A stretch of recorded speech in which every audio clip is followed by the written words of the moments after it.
Boa noite, pessoal. 9h30 da noite e conforme nós combinamos, a gente tem aqui o nosso encontro, nossa série de lives Corona Sem Neura. Momento importante, num momento delicado, num momento em que todas as nossas atenções estão voltadas para a saúde, tanto para a saúde do nosso corpo físico, como também para a saúde pública, para a saúde de todo mundo. E hoje a gente vai falar aqui sobre protocolos cirúrgicos em ambiente cirúrgico, protocolos seguros em ambiente cirúrgico em tempos de pandemia. Só que olha só, eu quero dizer para vocês o seguinte. Como todo mundo sabe, eu sou médico neurocirurgião, sou casado com uma enfermeira também, e eu admiro muito o trabalho da enfermagem. E eu tenho a honra de estar falando hoje com a Giovana, que é presidente da Associação Brasileira de Enfermeiras em Centro Cirúrgico, Centro de Material e Esterilização e Recuperação Anestésica sobre esse assunto. E olha só, eu vou verificar aqui se ela já está entrando. Ela está entrando justamente pela página da SOBEC. Vou pedir aqui para ela ser adicionada. Então, começar aqui a nossa conversa, nossa live especial. Só estou esperando aqui ela entrar. Oi, Gi. Boa noite, Dr. Fernando. Boa noite. Olha só, Tudo antes de bem? mais nada, muito obrigado aí por disponibilizar seu tempo para falar com a gente. E Eu é que agradeço. você sabe o quanto que eu admiro a enfermagem. E eu até estava pensando aqui, né? A gente trocou umas palavrinhas aí uma meia hora atrás. Eu falei assim, mas eu vou ter que falar alguma coisa diferente aqui. Não, dessa é a minha admiração como cirurgião em relação à especialidade. Como médico, né? Mas como cirurgião que acaba tendo um contato mais de perto com a enfermagem em centro cirúrgico, com os instrumentadores cirúrgicos, técnicos auxiliares, enfim, todo mundo que trabalha nessa logística para que os pacientes possam ser atendidos. Então, eu vou ter que falar dois nomes aqui, tá? Tá, E você sem me fala problemas. o que você acha antes da gente começar o nosso bate-papo. Primeiro, Florence Nightingale. Acertou. Bom, ela é considerada... Acho que você foi. Alguém assoprou no seu ouvido, não? Não, assoprou também, mas vou te falar. Quando eu viajei uma vez para a Inglaterra, em Londres existe o Museu da Florence. E aí você vai vendo de perto que ela também era considerada como a dama da lâmpada, né? Ou da lamparina. Lâmpada. Então esse símbolo da enfermagem, que é essa lâmpada que parece do gênio, na verdade, ela Na usava Guerra da isso Crimeia. na Guerra da Crimeia. E ela usava para poder atender os pacientes à noite, né? Exatamente. E outro nome que eu falei assim, não, eu tenho que falar também, principalmente no nosso território nacional aqui, é da Ana Nery. Ana Nery. Ana Nossa, Nery. você estudou para falar comigo. Obrigada. É lógico. Olha, primeiramente eu queria agradecer ao convite, né? Me sinto muito honrada em participar dessa live com você. Nós da SOBEC estamos muito honrados. Estou aqui, a diretoria está participando também. Conversei agora há pouco com todos da diretoria e estão aí para responder também os questionamentos que nós não conseguimos responder aqui ao vivo na live. Então estamos ajudando também. A Márcia Pereira está por aí também? Márcia Pereira, a Takeiti, estão todas por aí. Ai, que bom. Então, Bom, olha nós só, agradecemos. Gi, São dois nomes muito fortes para a enfermagem internacional e brasileira. A Florence e a Ana Nery. E a Ana Nery, né? E sobretudo, assim, elas se destacaram muito. Eu dei uma olhada aqui. Eu realmente fui no. Se você falar para mim assim, aonde você lembra dessas pessoas fisicamente serem referenciadas? Primeiro, te falei já no museu lá em Londres, e Ana Nery, aqui no Círculo Militar, no Clube Círculo Militar, assim que você entra, existem algumas personalidades que foram homenageadas com a construção de um busto, uma espécie de uma estátua, e a Ana Nery está lá. Ana Nery, Guerra do Paraguai, né, onde ela teve um grande papel importante. Então, assim, a enfermagem ela é primordial para que a saúde aconteça. E a Florence na Guerra da Crimeia, né?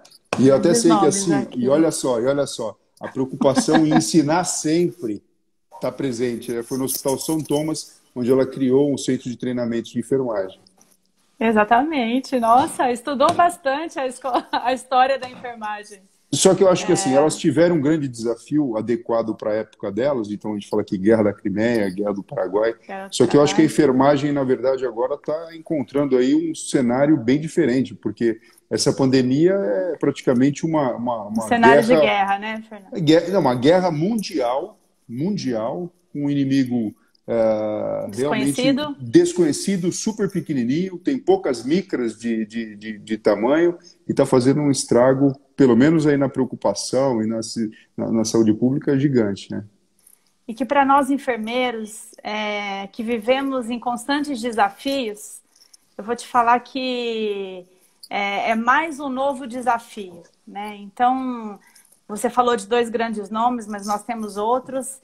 Eu acho que a enfermagem vem ganhando destaque aí, graças a Deus, e vem melhorado muito. A enfermagem cirúrgica, né? Que agora a gente vai falar que é o tema, né? Uhum. Dessa live. E aí tem grandes nomes aqui brasileiros também. E para a gente não é novidade a gente ter esses desafios. E você falou de um vírus pequenininho, nós que gostamos de ciência, prática, à beira-leito, e prática baseada em evidência, não é novidade. E a gente fazer isso quando gosta e quando tem prazer no que faz, é incrível. Então, assim, a gente tem feito várias descobertas, né? E acho que a Sobec está aí para ajudar. E é um momento, doutor Fernando, que agora não tem dessa, não tem hospital público, privado, nós estamos todos juntos por uma mesma causa, né? Então a Sobec está aí para ajudar mais uma vez, em boas práticas e frente à pandemia ou em qualquer outra situação que tenhamos aí pela frente. Eu estou colocando aqui, que a Flávia falou para mim, fixa o tema aí, Fernando, que é para todo mundo escutar. Eu fiz isso, ó. Protocolos seguros em ambiente cirúrgico em tempos de pandemia. Mas a gente vai falar disso, vai falar de mais coisa, né, Gi? Porque estou à disposição.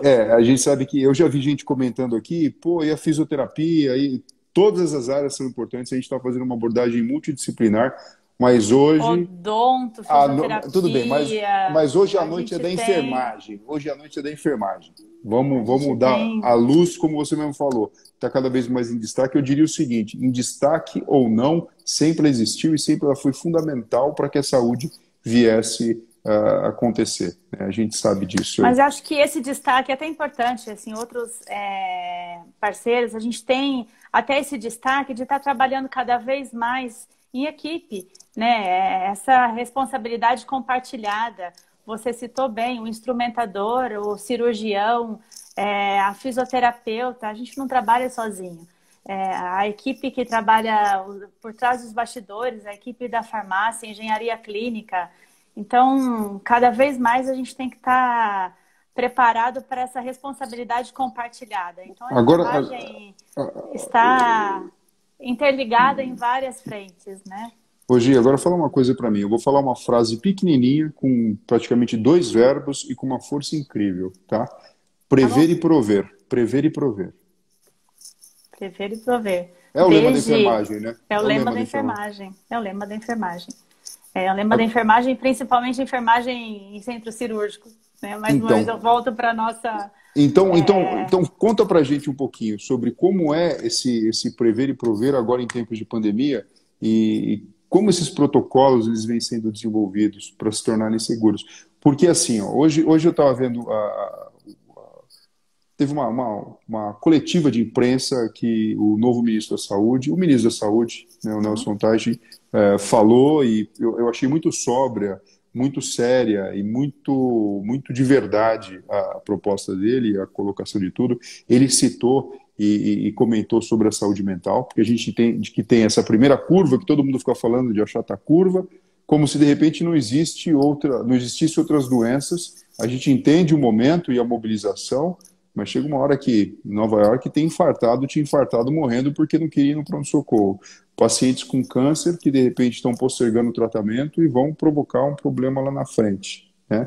Ou até algo que é um inimigo invisível e aí vem o prever e prover da saúde para com todos os profissionais da saúde, que é a questão da saúde mental, né? Da estafa mental, do burnout. Então é uma situação diferente em que a gente precisa cuidar dos pacientes e a gente também precisa entender que quem cuida dos pacientes também pode se tornar paciente, né? Porque o aumento de depressão, ansiedade, preocupação.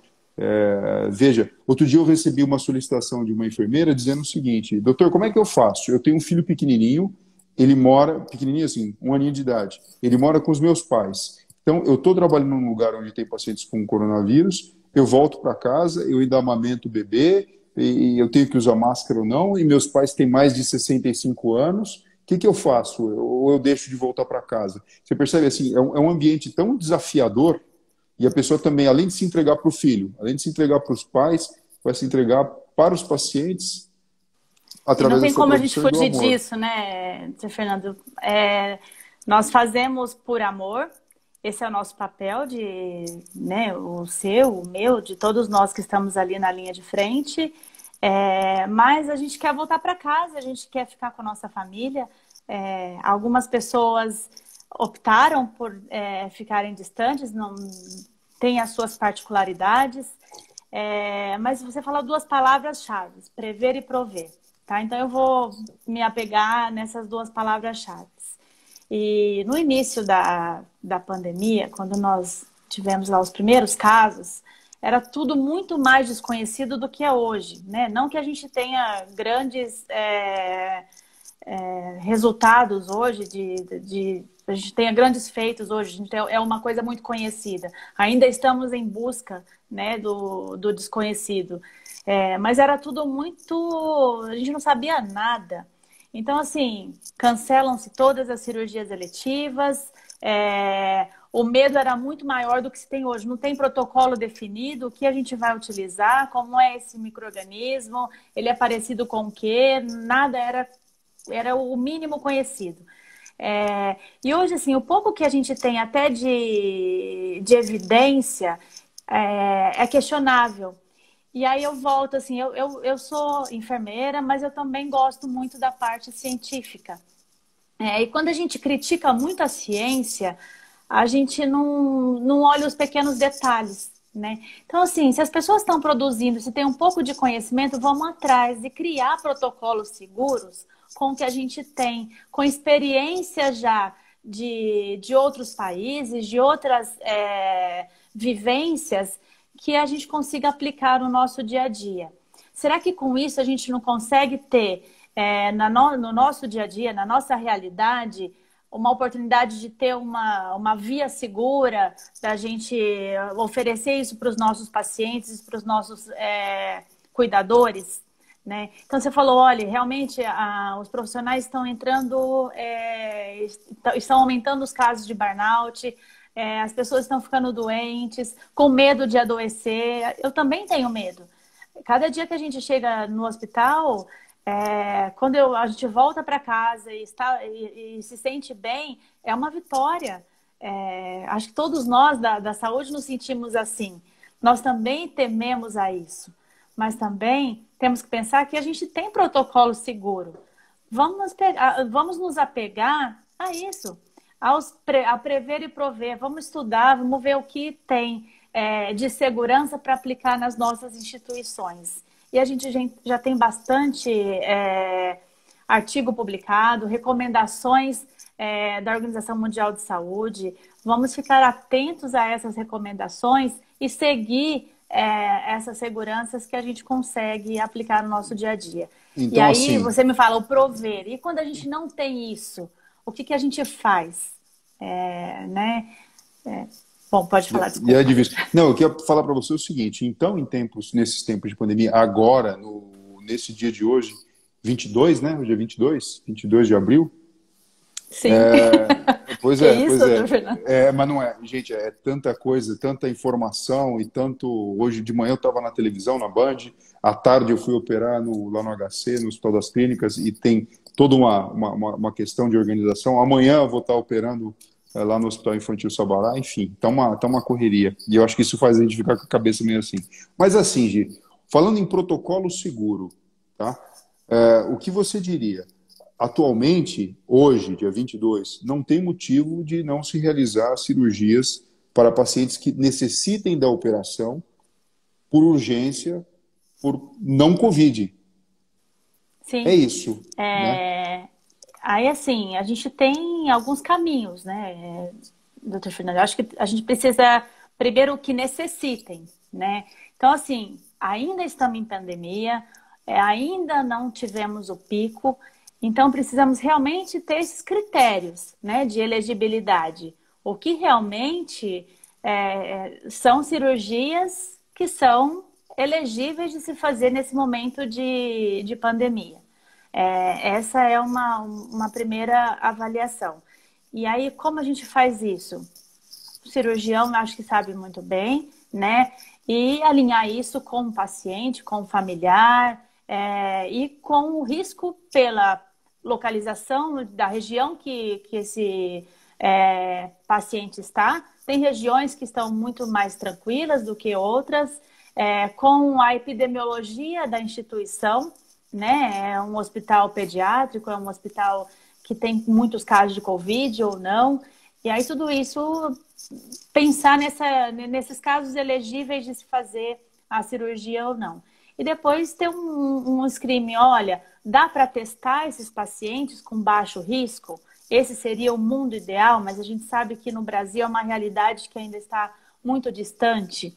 Ah, não dá para testar? O paciente é assintomático ou não teve contato com caso confirmado ou com paciente ou com algum familiar sintomático. Então, acho que assim, tudo tem que ser analisado e a gente vai entrando nesse eixo de análise. Aí, então, primeiro, pelo que eu entendi que você está falando, eu acho que a gente precisa fazer uma triagem anterior e entender que paciente é esse que vai ser operado. Exatamente. Agora, assim, para toda cirurgia, os cuidados referentes ao procedimento estão diferentes? Eu digo assim, existe alguma coisa a mais que está sendo feita? Ou simplesmente, olha, eu vou separar uma área para pacientes que não tenham nada a ver com coronavírus e deixo uma outra para pacientes que venham a precisar? Pelo que a gente tem visto, doutor Fernando, nós temos assim, instituições de grande porte, que tem 2 centros cirúrgicos, por exemplo, eu já vi deixarem um centro cirúrgico para casos confirmados ou suspeitos e um centro cirúrgico para baixo risco. Cirurgias eletivas em que não tenham pacientes assintomáticos, que não tenham nenhum sintoma, que são muito baixo risco, cirurgias eletivas. Dá para fazer dessa forma. Então, e aí funcionaria tudo como sempre. Tudo como protocolo sempre, de asepsia, tudo semelhante. Baixo risco, semelhante. Tá? E para os casos suspeitos ou confirmados, a história é outra. Aí a história é outra. Aí a gente tem um protocolo para Covid, suspeita de Covid ou confirmado de Covid. Um protocolo muito seguro de utilização também dentro do centro cirúrgico. Precisa ser criado, precisa ser alinhado com a SCIH do hospital, com a diretoria do hospital. Esses casos, não adianta também a gente, você criar protocolo e não divulgar isso muito para os colaboradores, né? Muito bem divulgado em meios de comunicação e de acesso aos colaboradores. Então, sim, treinamento. Muitas pessoas vêm falar, olha, lá na instituição que eu trabalho até tem, mas eu não fico sabendo de nada, não chega na linha de frente. Isso é muito importante também a gente frisar. Gi, você está falando um negócio aqui que me fez pensar até em termos nacionais de uma realidade que a gente tem enfrentado, né? O Brasil é um país praticamente continental. Não há uma cidade que seja igual a outra, por vários motivos, né? Então é muito difícil assim você pegar e dar um mesmo comando geral para todo mundo, porque isso acaba sendo uma coisa meio estranha, né? Meio... Exatamente. Eu vou tentar explicar melhor pelo que eu entendi. Você fala de criar protocolos, desenvolver protocolos adequados para aquela instituição específica. Exatamente. Acho porque que talvez cada uma realidade demanda é diferente. Quer dizer, você não pode falar para todo mundo, não tem cirurgia aqui de jeito nenhum, porque senão você trava o sistema. É o famoso, fique em casa para todo mundo, sendo que aí você trava tudo e não resolve o problema. Você precisa olhar para cada lugar em que você vai falar. Certamente existem hospitais que o fique em casa faz todo sentido. Outros hospitais, você vai estar, na verdade, represando um monte de paciente que poderia estar sendo tratado com segurança e a coisa andando. E Faz que sentido depois isso. esse represado vai vir à tona, porque ele vai precisar de um procedimento. É, se ele tem uma cirurgia eletiva que seja agendada, quando ele for realmente necessitar dessa cirurgia, e aí vão ser todos de uma vez. Então, assim, será que vale a pena? Então, é isso que você acabou de falar. Cada instituição tem que olhar criteriosamente para aquela realidade e cada localização, cada região, olhar criteriosamente. Cada sociedade de especialidade olhar com critério. Né? Então, assim, é um paciente oncológico, tem que ter um olhar diferenciado. Então, na nossa opinião, são esses os critérios que a gente tem que levar em conta. Ou seja, a gente precisa olhar o ambiente de saúde, de atendimento da saúde individual. Existe um consenso, óbvio, né? A gente está entendendo o que está acontecendo, mas não dá para disparar uma ordem, uma recomendação geral. É o momento em que a gente precisa estimular a nossa inteligência e, de fato, Exatamente. trabalhar de uma forma diferenciada. Agora, Gi, me fala uma coisa, acho que vale a pena a gente comentar aqui. Sala com pressão, sala cirúrgica, tá? Com pressão negativa e fluxo laminar e com filtro EPA, não é isso? Que são salas que permitiriam que os aerosóis, em, por exemplo, procedimento de otorrinolaringologia, ou então até mesmo odontológico, ficasse meio sob controle, uma vez que o coronavírus ele é muito contagioso, né? Isso faz sentido? Isso está dentro da ideia do protocolo? Faz todo sentido, sim. Hoje, alguns procedimentos, eles têm maior risco de aerosolização, né? Então, assim, todos os procedimentos que você tem uma anestesia geral de intubação e extubação é um grande risco para aerosolizar. Cirurgias de cabeça e pescoço, algumas cirurgias, eles têm maior risco de aerosolizar, de ter aerosol. E aí com risco de contaminar muito mais. Então, assim, a indicação é realmente que as salas que antigamente tínhamos pressão positiva, que tenham pressão negativa nesses casos. Broncoscopia, por exemplo, já era uma indicação de ter pressão negativa. Por quê? Quando você tem o micro-organismo que ele tem o risco de aerossol, de contaminação por aerossol, quando eu abro uma porta da sala de cirurgia, por exemplo, eu contamino a área externa também, se eu não tiver a pressão negativa. A pressão negativa, ela faz com que o ar ele fique ali, ele já fica dentro da sala e ele não passa para o ambiente externo. Então, por isso que é a indicação da pressão negativa. Mas existem algumas instituições que não é possível que se estabeleça a pressão negativa. Olha, é justamente isso que eu ia te falar. A Manuela BSC aqui, ela fez a seguinte pergunta. Aí eu pergunto para você, querida Gi, Ana Nery do Brasil, me diga lá. Para com isso. E quando a sala não tem pressão negativa? Vamos falar desse monte de Brasil que tem dentro do nosso próprio Brasil? Como é que faz? Quem não tem cão caça com gato? Como é que a gente usa a nossa cabeça e consegue oferecer o que tem de melhor, com equidade, que é o princípio do SUS, para todos os pacientes? Assim, hoje as salas têm pressão positiva, né? Para risco de contaminação para o paciente sempre foi usado. O que o CDC preconiza? Que a gente tenha filtro EPA de 6 a 25 vezes por hora. Tá? Quando eu tenho 25 trocas de ar por hora, a gente entende que o ar ele tem uma filtragem tão grande que dificilmente você vai ter um contaminante para a área externa. Então, esse é o entendimento. Então, assim, ou eu tenho a pressão negativa, ou eu tenho de 6 a 25 vezes a filtragem EPA. Pode ser utilizado também. O ar é trocado. Ele é trocado 25 vezes por hora, e isso me dá uma outra garantia de filtragem o tempo todo na sala de cirurgia. Então, eu dificilmente vou contaminar a área externa também. Isso é uma outra forma que o CDC tem dado de utilizar nas salas. E a gente conversando com a engenharia clínica de algumas instituições, que também, olha, não tem o filtro EPA, eu não tenho pressão negativa, o que eu faço? Tá?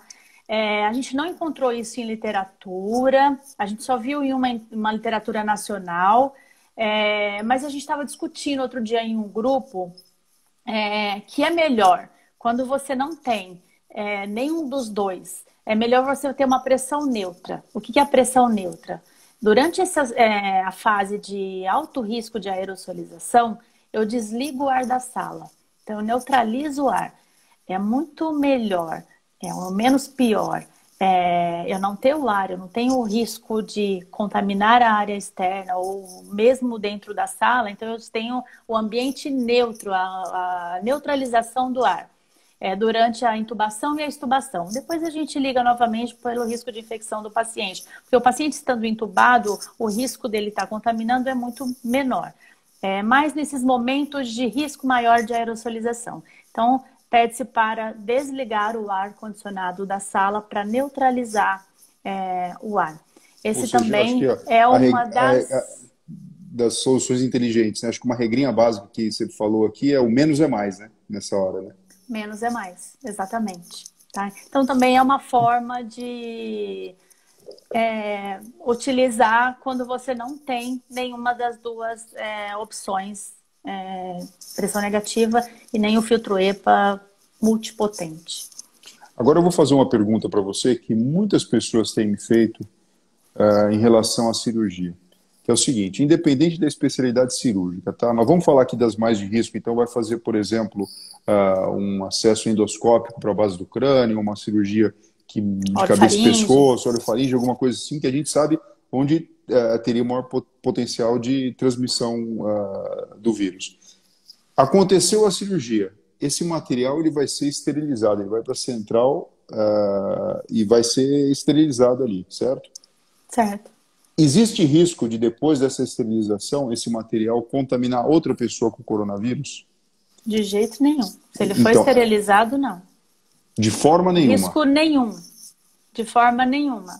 Quer dizer, o problema acontece durante a operação e durante o trânsito de pessoas. Mas não tem risco nenhum. Os depois métodos de tradicionais, os métodos tradicionais de esterilização, eles são 100% eficientes em relação ao coronavírus. Com certeza. Essa resposta ela é fundamental, porque tem muita gente, a gente fala assim, né? A gente que está acostumado com cirurgia, é óbvio, né? Talvez se fosse um prion, eu nem vou descrever aqui o que é um prion. Mas assim, mas as pessoas ficam com aquela coisa, né? Com aquela imagem na cabeça. Puxa vida, operou, usou as pinças para operar um paciente com corona. Quando for operar o outro vai passar. Não tem nada a ver. A esterilização é participei completa. de uma live outro dia que eu falei que o coronavírus é um vírus vagabundo e deram risada. Mas ele é mesmo. Ele permanece na superfície, tem artigos, né, tem alguns artigos publicados dizendo que ele permanece na superfície inanimada por até 72 horas ou mais. Mas se a gente tiver uma ação sobre ele, uma ação de desinfecção e esterilização, ele morre facilmente, tá? Nos métodos convencionais que já existem. Então, assim, se tivermos ações efetivas de desinfecção, limpeza, desinfecção e esterilização, métodos convencionais já existentes, super garantido, não tem problema nenhum. Olha só, adorei essa sua definição aí, vou incorporar ela no meu dia a dia. Coronavírus, você é um vagabundo. Na verdade, porque assim, se a gente utilizar a nossa questão do comportamento social, né, de distanciar, seguir algumas regrinhas, e utilizar os métodos de limpeza e esterilização, ele de fato ele vai embora. Vai embora. Então isso é uma coisa que dá uma certeza pra gente. Ô Gi, falamos da sala cirúrgica, do ambiente, falamos aí da questão do material, que o método de esterilização é 100% seguro. Vamos falar um pouquinho do EPI, da roupa de paramentação dos profissionais de saúde e das coisas necessárias. Então, o que a gente tem visto diferente aí é aquela máscara que cobre aqui na frente, né? Como é que chama? Face Shield. Face Shield. Aí as máscaras, né? E quem não está usando isso, colocar o óculos. Algumas pessoas falam de usar 2 luvas, outras não. Eu tenho ouvido muitas vezes a preocupação das pessoas, não simplesmente na paramentação, mas quando vai lá, manipula o doente, cuida do doente, e quando vai se desparamentar, que significa tirar toda aquela roupa de proteção, e aí poderia acontecer uma contaminação. Conta pra gente assim um pouquinho do cenário e qual que é o racional teórico do comportamento que a gente tem que adotar nos diferentes serviços de saúde. Doutor Fernando, nós sempre tivemos os isolamentos por contato, gotículas e aerossóis. Com o coronavírus não é diferente. Nós temos que usar precauções por aerossóis, tá? Então, quando a gente tiver um paciente com suspeita ou confirmação de coronavírus, nós vamos usar precauções por aerossóis. O que que é isso? O que que significa isso? O aerossol é um tipo de molécula que ele fica no ar, tá? O coronavírus, eu falei que ele é vagabundo, ele fica na superfície inanimada e ele fica no ar, ele permanece por até 3 horas. Tem estudos já confirmando que ele permanece no ar por 3 horas. Se não tiver nenhuma ação... Por isso que eles têm pedido, tinham falado para a gente deixar a sala cirúrgica entre uma cirurgia e outra por 1 hora. Esse era o mínimo que estavam se pedindo para deixar entre um procedimento e outro. Hoje já tem estudos pedindo para aumentar. Até por essa característica você diz assim, de permanência. Acabou a cirurgia... Hoje, abaixa só um pouquinho a câmera que eu não estou vendo o seu rosto aqui. Desculpa, aí, legal, que o celular... Legal. Então, fala um negócio. Teve a cirurgia, aí acabou a cirurgia, o paciente saiu, fez todo o protocolo de limpeza e mesmo assim, então, aguardar um pouquinho a sala, entre aspas, descansando para que aquele ambiente estivesse com uma segurança maior. É isso? A gente faz a desinfecção de superfícies, né, preconizado. Pede-se para dobrar o tempo que você já utilizava para higienizar essa sala. Então, assim, se você tinha um turnover de sala de 40 minutos, eles pedem para você dobrar esse tempo, né? Então, assim, era no mínimo 1 hora entre uma cirurgia e outra. Estudos atuais têm pedido, têm explorado utilizar 3 horas por esse risco de permanecer coronavírus no ar, tá? Mas isso ainda é o único estudo que eu vi, mas é bom a gente considerar. Dá para ficar de olho nesse novo aspecto. Mas você me perguntou dos EPIs, tá? O que a gente precisa de EPIs? Então, as pessoas que vão participar do procedimento cirúrgico precisam estar paramentados. A primeira coisa que a gente faz para proteger esses profissionais, tá? Eu acho que assim, como a gente está nesse momento de pandemia, se tiverem profissionais que estão na área de risco, né, que são profissionais de risco, que têm diabetes, hipertensão, que não estejam diretamente na linha de frente para cuidar desses pacientes, né? Então, acho que vale uma consideração desses profissionais. Quer dizer, aí fica até a cargo da enfermeira-chefe, na verdade, na hora de escalar a equipe, olhar e falar quem você vai botar ali no front, quem não vai e por quê, né? E por quê, né? Isso é super... acho que não vale a pena a gente submeter ao risco, né? Mais de 60 anos, é diabético, é hipertenso, tem alguma comorbidade, retira da linha de frente e vamos deixar para outra finalidade. Ou até home office, se for possível, se dá alguma atividade para que seja feita e não ficar na linha de frente. Eu acho que é um momento para a gente considerar todas essas possibilidades. Não sendo possível, quem tiver que trabalhar na linha de frente, no momento de anestesia, que fique o mínimo de pessoas na sala. E o mínimo de pessoas na sala inclui-se a equipe médica, a equipe cirúrgica. Então, o instrumentador e o cirurgião não precisam estar no momento da anestesia. Eu acho que isso deve fazer parte dos protocolos institucionais, né? Isso é o que é recomendável pela Organização Mundial de Saúde, isso é o que nós temos recomendado na SOBEC. Participação o mínimo possível desses profissionais dentro da sala de cirurgia. Ou seja, mais uma vez você está falando uma coisa que está batendo aqui na minha cabeça. O menos é mais. Né? Menos é mais. Então, na hora de entubar, extubar, desligar o ar da sala, né? Se não tiver pressão negativa... Sim. Se não tiver o que seria o mais recomendável, né? Exatamente. E só está dentro da sala... de participantes... Só está dentro da sala quem precisa estar mesmo naquele momento, né? Isso. É um anestesista, um assistente, um auxiliar, o técnico de enfermagem, o circulante de sala, que precisam realizar esse procedimento. E paramentados. O que que é essa paramentação? A máscara N95 ou PFF2, tá? Face shield, um escudo de proteção facial, óculos de proteção, um óculos que seja de proteção realmente, não dá para ser o óculos de grau, ele tem que proteger toda a face, a região ocular do colaborador. Olha só, Gi, olha o que a Ju_US está perguntando, e tem a ver com essa questão do EPI que você está falando. Ela fala assim, ó, o Covid-19 também é transmitido por outras secreções corpóreas? Então, por exemplo, sangue, urina, líquor, enfim.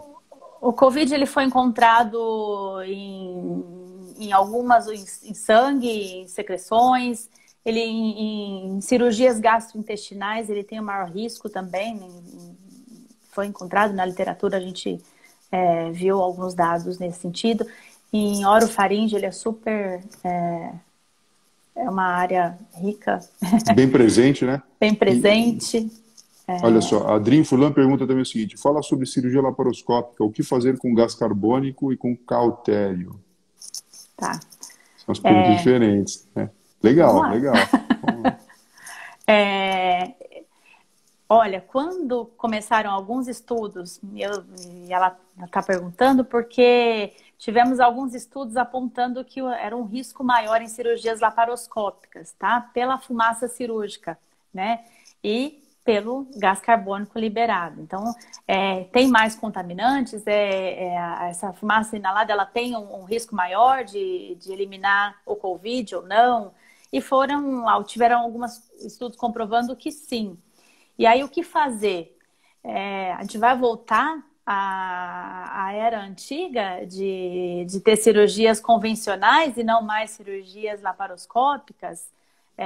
Como fazer nesses tipos de procedimentos, né? Então, assim, foi cogitado isso, proibir cirurgias laparoscópicas, mas como que a gente vai fazer isso? Olha, o paciente vem para fazer uma apendicectomia, vai voltar a ter uma incisão enorme no paciente, por agora o risco de Covid.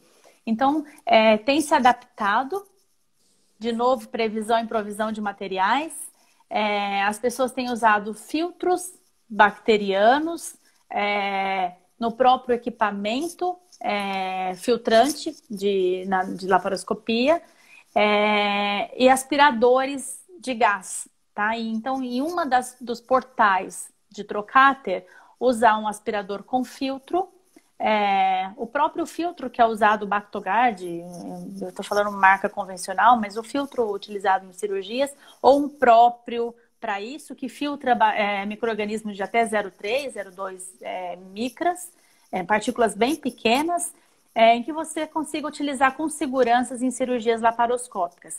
Então, hoje existem no mercado, tá? Prontos para isso, esses dispositivos que você não precisa suspender uma cirurgia laparoscópica. E o uso do cautério é indicado, uma potência menor, para que você tenha menos fumaça cirúrgica e contamine realmente menos. Esse é o que é indicado pela literatura.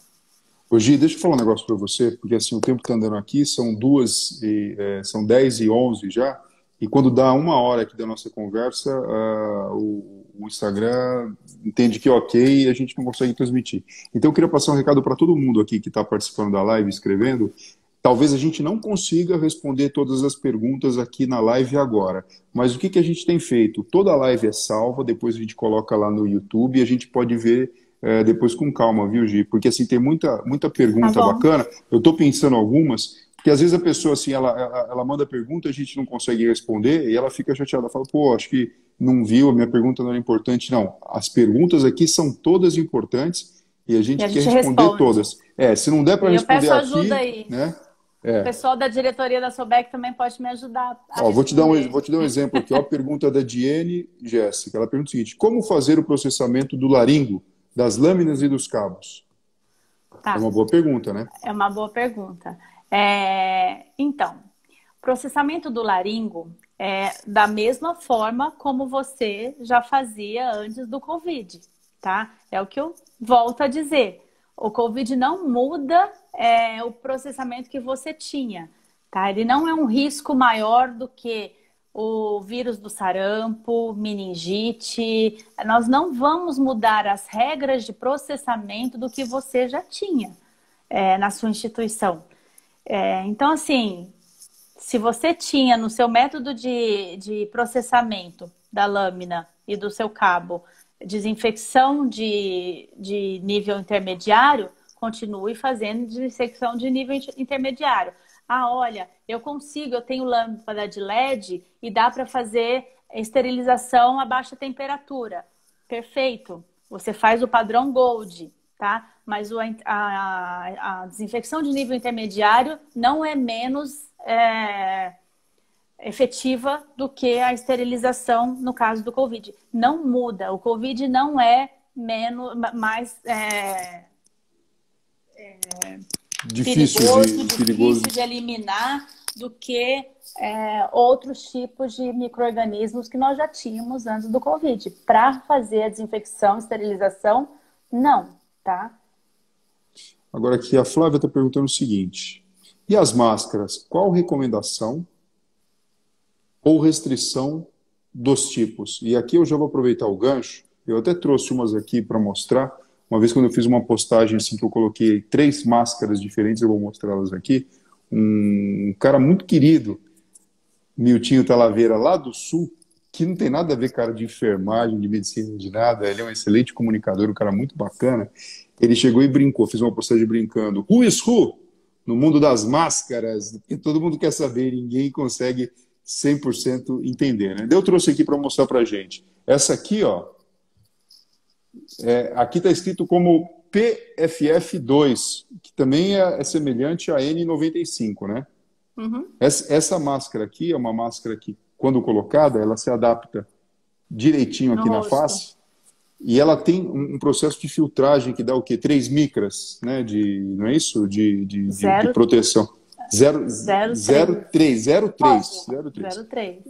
E aí o que significa? Que quando eu estou utilizando essa máscara, eu protejo as pessoas, porque existe uma filtragem do que sai da minha boca e do meu nariz, e também estou me protegendo, porque, na verdade, o vírus não passa por aqui. Exatamente. Então é um bloqueio muito interessante nesse sentido. E aí, mas não é algo interessante dela é que você faz a vedação, tá? Então, esse tipo de máscara N95 e PFF2, você veda. Tá? Totalmente. Para assim, isso, né? você faz o teste, né, de vedação. Respira, inspira e expira, que você vai fazer o teste de vedação. Certo, estou fazendo isso. Ela fica bonitinha aqui, né? E ela realmente fica bem perto, bem próxima, né? Exatamente. Só que é lógico, aqui você não pode ficar tocando aqui, né? Eu só estou colocando aqui para mostrar para vocês. Né? Isso é muito importante a gente frisar também. A gente está fazendo a live aqui, acho que em nenhum momento a gente teve a oportunidade de falar dos treinamentos de paramentação e desparamentação. Então, você está falando agora das máscaras, eu acho que é uma oportunidade. Não adianta a instituição, o serviço de saúde investirem no melhor equipamento do mundo se a gente não tiver um treinamento efetivo e as pessoas se conscientizarem de paramentação e desparamentação. Tá? Muitos profissionais estão se contaminando nesse momento principalmente de desparamentação. Na hora de tirar, né? Aí tira errado e todo aquele cuidado praticamente foi por água abaixo. Né? Agora, Gi, eu vi também um comentário aqui, eu não vou lembrar o nome, se eu for correr aqui, são tantos comentários que eu acho que eu não vou conseguir encontrar. Todo cirurgião deve usar essa máscara? Porque o comentário que foi feito, acho que por uma enfermeira, foi justamente o seguinte: olha, se a gente for disponibilizar isso para todo mundo que quer usar a todo momento, vai faltar. E aí, quando tiver indicação precisa, não vai ter ali disponível. Então, qual que é a orientação em relação a isso? Porque aqui eu já vou mostrar a próxima máscara, que é a máscara convencional que a gente utiliza, a máscara cirúrgica, né? Também descartável, né?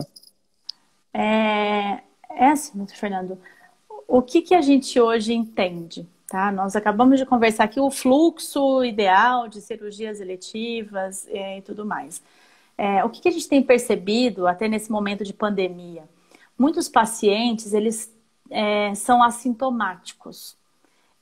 Então, assim, se a gente não tem como, se a instituição não tem testado os pacientes, então eu não tenho o exame de Covid negativo, não tenho certeza que ele não tenha o Covid, veio para um procedimento eletivo. A gente tem casos de profissionais que tiveram Covid positivo, eu tive contato, tá? Então, assim, o ideal é que essas instituições preconizem dentro do ambiente cirúrgico a N95. Esse é o mundo ideal. Para todo mundo. Para todo mundo. Para quem entra em sala cirúrgica. Agora, tá? essa aqui, ó, a N95, ou PFF2, ela é descartável? Eu usei uma vez, eu tenho que jogar fora? Então, ela teria que ser descartável, tá? À primeira vista, é descartável. Tá? Ou seja, usou uma vez, acabou. Usou uma lixo. vez, acabou. Só Lixo. que, Mas na prática, a gente tem em percebido, tempos de pandemia, como é que faz? nós temos percebido uma escassez muito grande de recursos, de insumos para a gente atender essa pandemia. Tá? Então, assim, uma procura muito grande. A gente viu a falta de distribuição, né, aqui para o Brasil. A gente teve muito, como é que eu vou dizer, algumas intervenções, né, até para entrega aqui do Ministério da Saúde. A gente viu aí algumas empresas que foram intermediadas para que não entregassem nas instituições. E aí as instituições não tinham como comprar.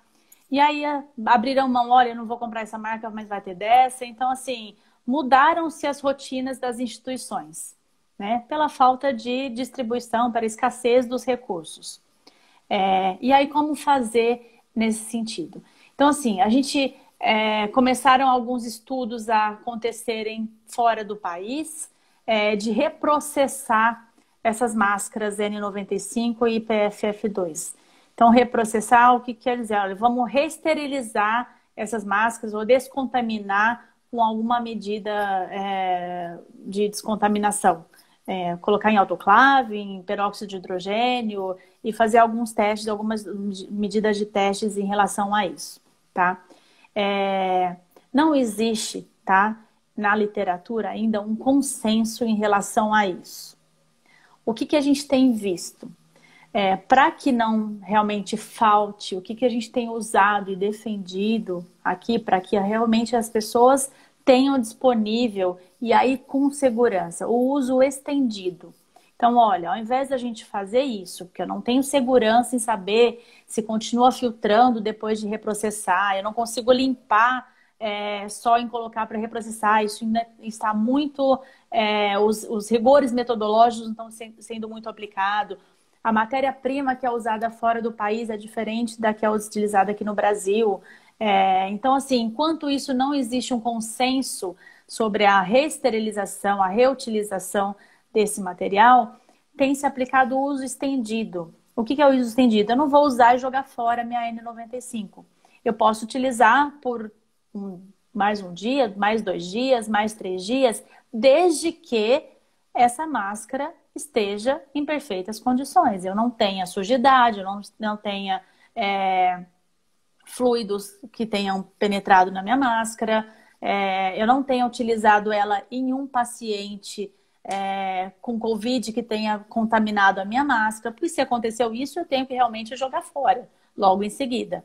Tá? Se não foi assim, se eu utilizei uma face shield, ela estava protegida, em perfeitas condições, eu consigo guardar essa máscara e defender o uso estendido para o mesmo profissional. Quer dizer, tá? Isso porque nós não estamos em tempos normais, a gente está em tempo de guerra. Então, por isso que Exatamente. a gente está usando o nosso racional, entendendo que o ideal seria pegar isso aqui, usar uma vez e jogar fora, mas nesse momento, se a gente tomar essa atitude e estiver desperdiçando algo que ainda pode ser utilizado, a gente vai estar podendo deixar um outro paciente ali na frente ou um profissional numa situação desfavorável. Por isso que a gente está tendo que utilizar a nossa inteligência para saber lidar com isso aqui. Mas o mesmo não se aplica a isso aqui, né, Gi? Essa aqui, não, pelo amor de Deus. usou uma vez, joga fora.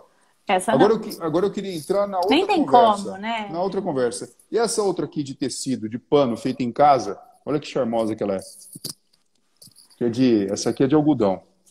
Ainda tem um charme, né? É bonitinha, não é? Você É gosta? boa. É Bonita, boa, é né? boa. É boa, né? É boa. Eu Ótima. boto Para dentro. utilizar fora do ambiente hospitalar. É linda, ótima. Isso, eu deixo ela dentro do. Né? Eu lavo ela, deixo secar, depois eu coloco dentro de um saquinho novo, levo 3 aí pro meu dia. Cada 2 horas eu tiro, coloco no saquinho, boto uma nova, com todos esses cuidados, Isso. para não ficar mexendo aqui, porque senão você pode Você. contaminar. E assim, as Agora eu pessoas acho. esquecem, né, a higienização das mãos. Então, assim, cada vez que você tocar, que você. É uma parte muito importante que a gente tem que frisar também. Cada vez que você retirar um EPI, que você fizer, a higienização das mãos é fundamental. Eu tenho ouvido bastante as pessoas falarem, olha, agora eu tenho utilizado duplo enluvamento, enluvamento duplo. E para mim, essas novas tendências que as pessoas vão colocando no dia a dia, você, você pensa que você está protegido, eu tenho 2 luvas, então agora eu estou com luva, então está ok. Para mim, isso é a gente mascarar a situação, Mas né? você sabe, E Giovana, a que mesma coisa é a máscara de tecido. No essa ambiente aqui, né? hospitalar, não tem como. Como é que a gente vai utilizar a máscara de tecido, é, lavar? E a gente sabe que, assim, tem estudos comprovando, e se ela for de um tecido sarja, T1, T2, que eu tenho uma barreira microbiana eficaz, ok.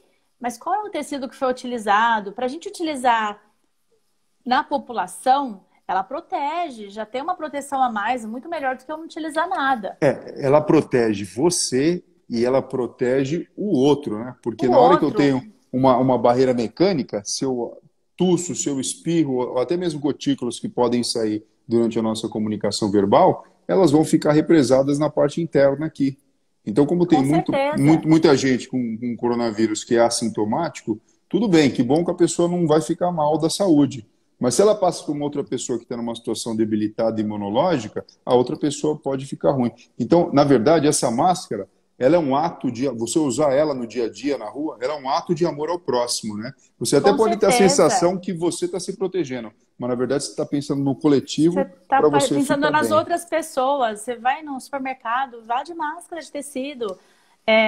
Ou a gente fez uma campanha aí de máscara de SMS. Então, isso que eu queria falar com você agora. A gente está aí nos nossos últimos 5, 6 minutos, e agora é a cereja do bolo. Porque, assim, a Sobec fez uma Cereja coisa do bolo. maravilhosa. A cereja do bolo é a coisa mais legal que tem, mais Acho. bacana e mais bonita de tudo que eu achei. Eu vi a magnitude, mais de 100 mil máscaras que foram feitas na Sobec. Não é isso? Você vai explicar um pouquinho como foi, e distribuídas já. Né? Isso é muito bonito, isso é muito bacana, porque aí não tem jeito, não. É o poder da Naneri mesmo, entendeu? O Brasil não está olhando, mas a enfermagem brasileira é raçuda. Vocês estão de parabéns mesmo. Conta pra gente um pouquinho desse projeto, que na verdade já está acontecendo, que até culminou na RDC, não foi isso? 356, a Anvisa liberou por 180 dias, sancionou, então tem uma liberação formal para esse projeto que está acontecendo. Conta pra gente. Então, isso daí foi. Estávamos eu e a Renata Pietro, que é a A Renata presidente do Prieto é a presidente Corém. do Corém, né? Conselho de Exato, era um Enfermagem, né? domingo, e a gente conversando, vendo as notícias de escassez de EPIs. Eu tenho algum contato com o pessoal da Anvisa, e aí entramos em contato, falei, a gente precisa fazer alguma coisa. Se acabarem as máscaras realmente, como é que vai ser? E aí a gente conseguiu flexibilizar junto à Anvisa, né? Ajudamos a flexibilizar e a descrever na Anvisa a RDC 356, para que a gente consiga os EPIs possam ser realizados, tanto máscara como avental cirúrgico, que eles possam ser feitos com tecido de SMS.